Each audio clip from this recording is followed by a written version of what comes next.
Hello guys! Magandang araw sa ating lahat! Narito ako sa isang restaurant. Dito po ay isang Nepali restaurant guys. I want to check this new one. This very ambience, very good. Review lang po tayo guys. Ito yung kanilang menu guys. They give me exactly what I want this day. Complete menu, you can choose. Pero mas nagandahan ako sa ambience ng kanila pong restaurant. Very clean. Ang ganda ng mga design, ng mga decor nila guys. As you can see, pwede po natin gamitin ang kanilang idea sa ating pong bahay. Ayan. Napakalinis ng kanilang shop guys. Very simple pero maganda guys. So yan na nga yung in-order natin. Umorder tayo ng mango melon shake. Yan. So very malamig.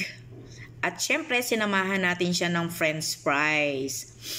Yan lang po yung aking craving today snack here in Doha, Qatar. Pagkatapos po naming maggala-gala, ayan, naghanap tayo ng makakainan. Actually, I need only this one, not heavy food. Yan po yung aking snack for the days. At talaga namang malutong at masarap yung kanilang french fries. At saka yung gayat nila guys, super po malaki. At saka yung juice nila, talagang napakasarap guys. So ayan, start na po tayo. Ayan, ang sarap sipsipin ng kanilang juice at ang kanila pong french fries na super init, super sarap. Malasang malasa. At syempre, tumitingin-tingin pa ako dyan sa itaas ng kanilang shop. Nakikipag-usap ako sa kanilang staff. Sinasabi ko na talagang masarap yung kanila pong juice and french fries.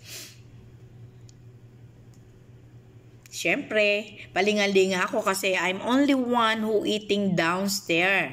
Lahat po kasi doon sa taas sila kumakain. And I feel it here kumain po sa baba kasi gusto kong ma-feel at gusto kong makita yung kanila pong services na ginagawa sa mga ibang customer. Actually, this is a Nepali restaurant na matatapuan nyo po dito sa Nadsma. Kung kayo po ay nandito sa Doha, Qatar, yan po ay malapit dito sa Nadsma. Actually, napagawa lang po ako dyan ng susi and habang iniintay ko yung pinapagawa kong susi sa akin pong bagong room, ayan, nag-snack po tayo guys. Yeah, sige lang Jo, kain ka lang. Sinama ko po kayo today sa aking pagkain ng aking snack. Gusto ko pong makita nyo kung paano po mag-enjoy dito. Very simple life here in Doha, Qatar, being alone. Ayan. Kung gusto nyo pong ma-relax, ayan, kayo po yung gagawa ng paraan dito, being OFW. After work, at uuwi kayo sa inyong tahanan, ayan. So po pwede kayong mag-unwind kahit simpleng bagay lang na makakapag-relax po tayo kahit konti. And yan nga po, Friday off ko. Pagkatapos po na maghapong tulog, linis, laba, luto, ayan, ganun po yung ginagawa namin, plancha ng uniform. Pagkatapos po ng lahat ng gawain, sa hapon po pwede pong makalabas. And yan nga po, mag-unwind kahit maliit lang na lugar. Sarap kumain guys.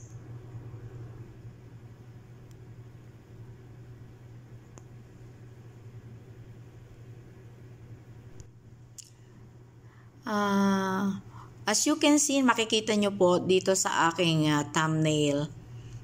ito po ay isang review. Actually, this is the first time na kumain sa isang restaurant, sa isang dayuhan. Pero masasabi ko na napakasarap ng pagkain nila. Very simple, pero yung the way nila ng pagluto is very crunchy. At saka yung ginawa po nila na juice ay tamang-tama lang yung timpla. Hindi siya sobrang matamis. Talagang masarap siya. Lalo na ngayong mainit na panahon, medyo kailangan natin ng medyo malamig. Masarap talaga siya. And at saka yung paborito ko na french fries, syempre, kinain natin dito, bonggang-bongga. Panalo talaga guys, panalo itong restaurant na to. Kaya kung i-rate ko siya guys, ayan, 1 to 10, ayan, nandito po ako sa number 9. Yan po yung aking rate dito guys, kasi I'm not giving perfect, dahil ito po ay isang maliit lang. Pero kung ito siguro ay malaking ang restaurant, ayan, ay siguro magiging 10 siya. Pero sa food po, guys, ayan, 9 yung rate ko sa kanya kasi napakasarap, makapakalinis, at saka magugustuhan nyo talaga guys yung tamang texture ng pagluto nila at paggawa nila ng juice guys. So guys, ayan, maraming salamat. Thank you for watching.